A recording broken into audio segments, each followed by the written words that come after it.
బిడ్డలు దేవుడిచ్చిన బహుమానం. అసలు నిన్ను నీవు తిట్టుకోవడానికి నువ్వెవరివి? నీ సొత్త?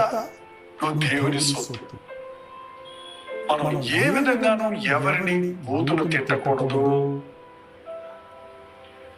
పోకిరి మాటలైనను, కింద ఆరేసి నెంబరేశారు, వెర్రి మాటలు, పిచ్చి మాటలు, పోకిరి మాటలు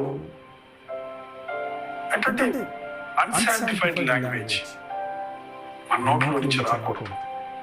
నీచమైన మాటలు, ఇతరులను కించపరిచే మాటలు, పోకిరి మాటలేను, సరసోక్తులేను, సరసాలు, కొంతమంది ద్వంద్వార్థాలతో మాట్లాడుతుంటారు.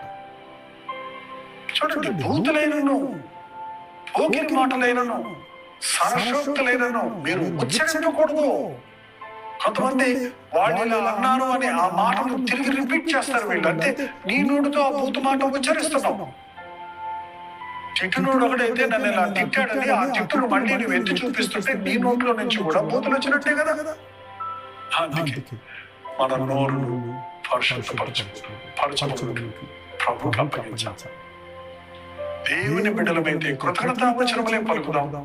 మనల్ని శపించే వారిని దీవిద్దాం, మనల్ని నిందించే వారిని నిందించవచ్చు, మనల్ని దూషించే వారిని దూషించవచ్చు.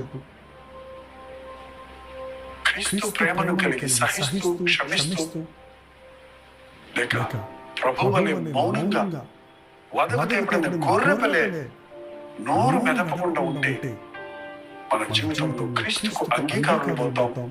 అంతేకాదు, నీ సహనం, నీ ఓర్పు ఎదుటి వ్యక్తిని కూడా మార్చడానికి దేవుడు ఉపయోగించుకుంటాడు. ప్రార్థన. పరిశుద్ధుడా నీకు వందనములయ్యా.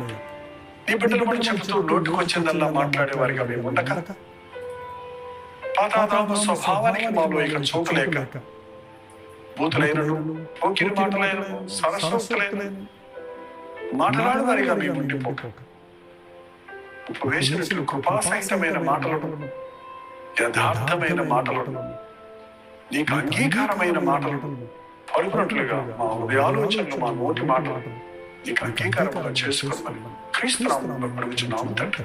ఆమేన్. తండ్రి అయిన దేవుని యొక్క ప్రేమయు, కుమారుడైన క్రీస్తు యొక్క కృపయు, ఆదరణకర్తైన పరిశుద్ధాత్మ యొక్క సహవాసం ఏ హెచ్చరికలు విన్న మనందరికీ నీ తోడై ఉండును గాక. ఆమేన్. దేవుని స్తోత్రం. ఇంకా మీరు ఏదైనా